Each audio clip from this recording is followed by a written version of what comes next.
Salut, c'est Étienne Descharpas. Aujourd'hui, je vais te parler d'un scénario que tu connais. 17h, tu rentres de cours et là, t'as grave la patate. T'as envie de faire plein de trucs.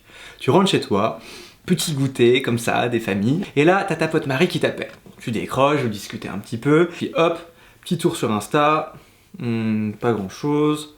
Facebook, ouais, vitef. Et là, tout d'un coup, merde, il est 20h. C'est ce qu'on appelle avoir eu la flemme.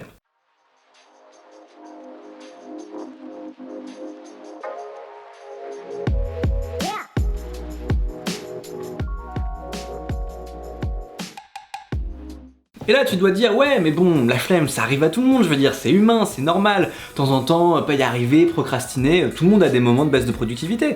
Et puis bon tu peux aussi ne pas avoir le moral, pas avoir envie d'avancer, ou juste simplement ouais t'es fatigué, il fait froid, il pleut tout le temps dehors, bref c'est la période, voilà t'as envie qu'on te foute la paix. Évidemment que ça arrive de pas être en forme. Le truc c'est que si ça t'arrive tout le temps, là tu vas avoir des petits problèmes. En fait, la première solution pour vaincre ta flemme, c'est d'être motivé. T'as besoin d'objectifs de long terme et de court terme qui donnent envie tous les jours d'avancer. Avoir un objectif de long terme, c'est vraiment rêver de quelque chose et te donner pour le réussir. Et les objectifs de court terme, c'est toutes les petites étapes qui vont te permettre d'y arriver. Dans la typologie que j'ai développée pour s'organiser et faire un planning au lycée, ça s'appelle les North Star et les MIT. Maintenant que t'as un cap qui va te motiver pour te bouger les fesses, t'as besoin d'un cadre dans lequel tu vas être bien pour travailler. Un cadre qui va t'encourager à avancer.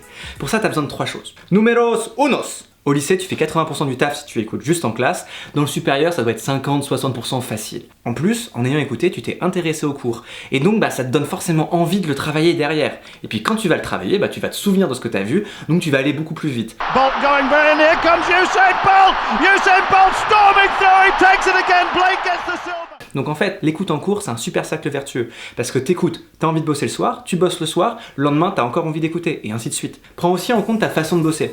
Si tu sais que t'es plus du soir ou plus du matin, essaye de travailler plutôt sur ces périodes-là. Et pareil, s'il y a une journée spécifique dans la semaine où tu sais que tu rentres super fatigué et que t'as jamais la foi pour bosser, essaye de t'organiser pour ne jamais avoir besoin de beaucoup bosser ce soir-là, et compense sur les autres jours. Comme ça tu rentreras saucer le soir en question, et tu seras plus efficace les autres soirs sinon.